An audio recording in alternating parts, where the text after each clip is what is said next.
Mike Hook is a wartime child.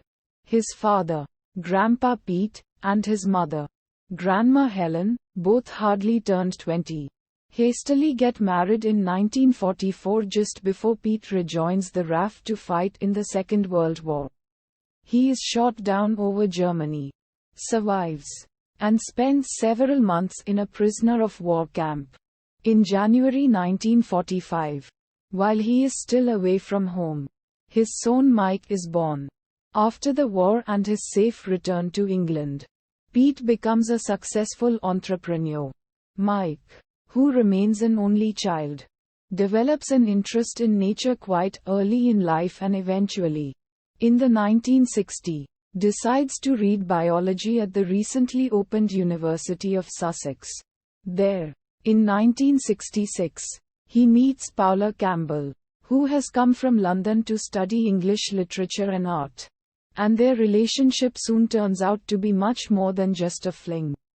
Paula is the only child of a divorced High Court judge with Scottish roots. That man, Grandpa Dougie, born shortly after the turn of the century, contributes to the war effort by deciphering code somewhere in the English countryside. There, already in his mid-40s, he falls for Fiona Mackay, a young secretary with pretty legs who is 20 years his junior, and marries her. Paula, also born in 1945, is sent to a girls' boarding school. Already during her years at school, Paula feels her father's growing estrangement from his wife, a development which culminates in divorce and Grandma Fiona running off with a man her own age, dripping with some kind of oil-derived Texan Aberdonian wealth. After that, Paula hardly ever sees or talks to her own mother again. Just as Mike, she remains an only child. After finishing school, she decides to go on to Sussex University. In tune with the spirit of the age, both Mike and Paula adopt a promiscuous lifestyle during their student days. However, they realize immediately after their first meeting that they are meant for each other and, deeply in love, decide to become monogamous and to spend the rest of their lives together. They get married in 1970 at the age of 25 and gradually start pursuing their respective careers. Mike as the editor of a struggling science journal, Paula as an art dealer. In 1972, Paula eventually goes off the pill as they both wish to have children. When Paula does not become pregnant, the couple decide to have themselves tested. We looked sadly and sympathetically at each other, as if one of us might have to choose heads or tails, and one of us might have to lose. At this stage we still hoped.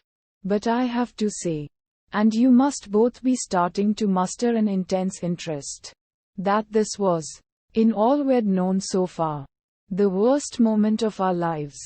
Little war babies to whom nothing especially dreadful, let alone warlike, had happened. The divorce of your parents, the death of an uncle.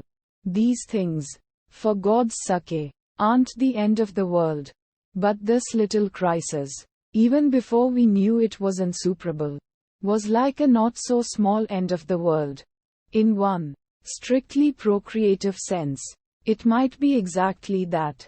It was a blow, my darlings, a true blow, and where it truly hurts.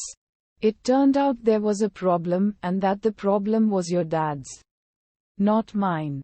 Uddharan Chenne. Mike's diagnosed infertility prompts them to remain childless, rather than try to adopt children, and to stay together. Paula suppressing the biological urge to procreate and look for a different partner.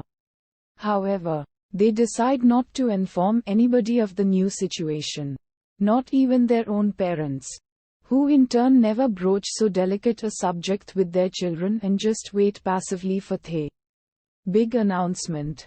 In the meantime, when a neighbor offers them a cat, they take her up on it and call him Otis, after recently deceased Otis Redding. Otis becomes the focal point of their married life. So much so that when Paula takes him to the vet, she is bluntly told that Otis is their child. Substitute. The vet becomes Paula's confidant and lover, but just for one night. And he advises her to reconsider her abandoned wish to have a child while pointing her to the options available to her through the fledgling field of reproductive medicine. In the end, Mike and Paula make up their minds to give it a try. Paula is artificially inseminated, and in 1979, after her own father's and Otis's death, gives birth to twins whom they christen Nick and Kate.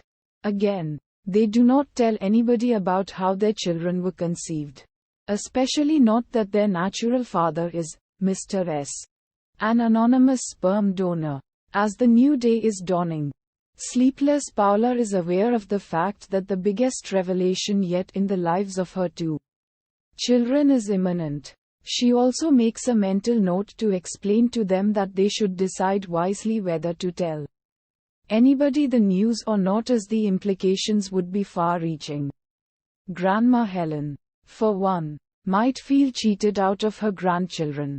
On the other hand, Paula can well imagine that her mother-in-law, by sheer maternal instinct, has known about their secret all along.